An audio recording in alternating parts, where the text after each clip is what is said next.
Pretty self-explanatory. Surge isn't working. Fifth year, it's the fifth anniversary of the invasion today. So, Excuse me, ladies and gentlemen, before we start the show, $300 per month by Americans, essentially not to fight, not to fight us. And the other reason is that there's. What's wrong with that? Well, what's wrong with that is that at some point it becomes $300 a month. That's a cheap piece, right?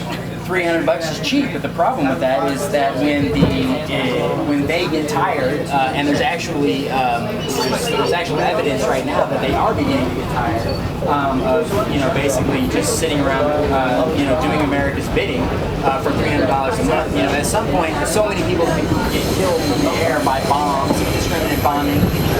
There was an article by Tom Eaglehart who wrote. What's that? Yeah, I mean the U.S. is bombing Iraq. Not carpet bombing Baghdad, but there are. We dropped, according to Tom Eaglehart, who's quoting from the New York Times, we dropped 100,000 pounds of bombs on a village called Al-Jabbar, outside of Baghdad. 100,000 pounds of bombs is an amazing amount of explosives on one small town. There must have been a reason. I mean, there must have been an insurgency there or some sort of Yeah, maybe there was insurgency there. Maybe there was 150 people in that village who were all former Saddam loyalists, all wanted to kill Americans. But there was probably also 400 or 500 Iraqis, maybe even more than that, who had nothing to do with it, who are now dead because the Americans dropped 100,000 pounds of bombs on them. I mean, 100,000 pounds of bombs is fairly insurgent, even if it's a target of attack. Even if it drops on one building, you're still talking about 100,000 pounds of bomb. That's a big crater. Even if you hit one particular building, all the buildings in the surrounding area are being damaged as well.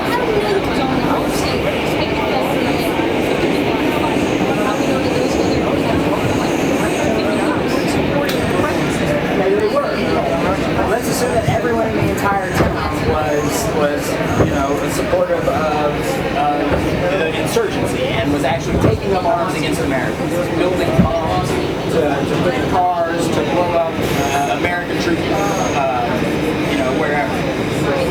I don't think that's probably true. But even so, we're talking about one instance of one time when 100,000 pounds of bombs were dropped on one village. That's not just because it hasn't been reported every time it happens. It doesn't mean that it's not happening all the time. The way that security of the American forces by announcing it, Geraldo Rivera didn't even embedded in that particular troops. Sure. I mean, nobody's embedded with nobody's embedded with the Air Force, though. I mean, it's the Air Force that we're talking about. We're talking about, B-1 bombers flying over towns and dropping bombs on them.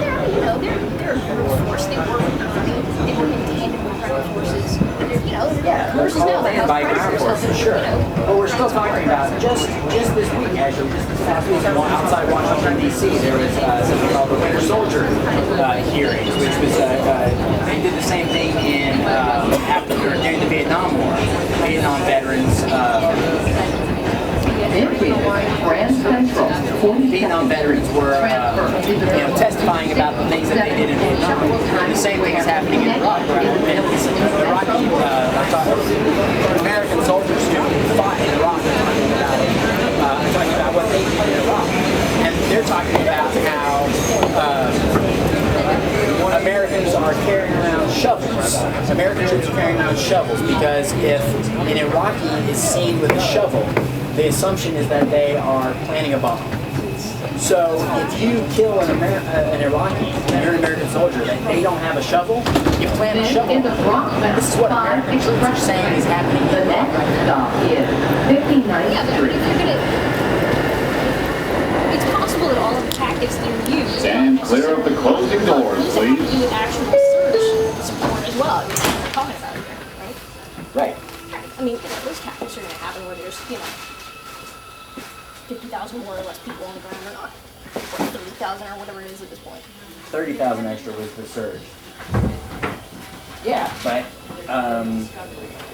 that's the horribleness of the situation. That's the exact point. Is that it's going to happen Whether there's 200,000 troops in Iraq or whether there's 80,000 troops in Iraq or 60,000 troops in Iraq. Right. There's still going to be a situation where you have people who don't want an occupying force there. Of course. I mean, we wouldn't want it either, but at the same time, we were, in the midst of rule by a dictator who's, behaving fascist and killing his own people. Like I said, Stalin. Yeah, but I mean, whether or not Saddam was a dictator is not a justification for. There's lots of dictators. There's a dictator in Saudi Arabia. Why aren't we bombing Saudi Arabia? Working with us. What's that? Working with us. And they're also not, so far as we know, going around committing genocide against their own people.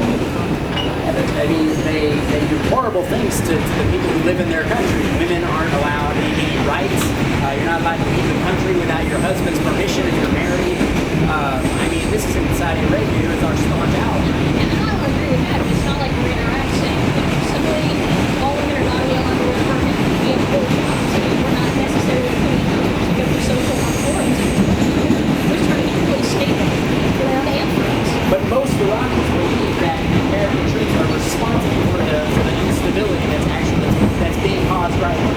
Yeah, right now, on a temporary basis, but even some temporary instability for The war is 5 years old. I mean, how temporary does it have to be? 10 years from now, 12 years from now, 15 years from now?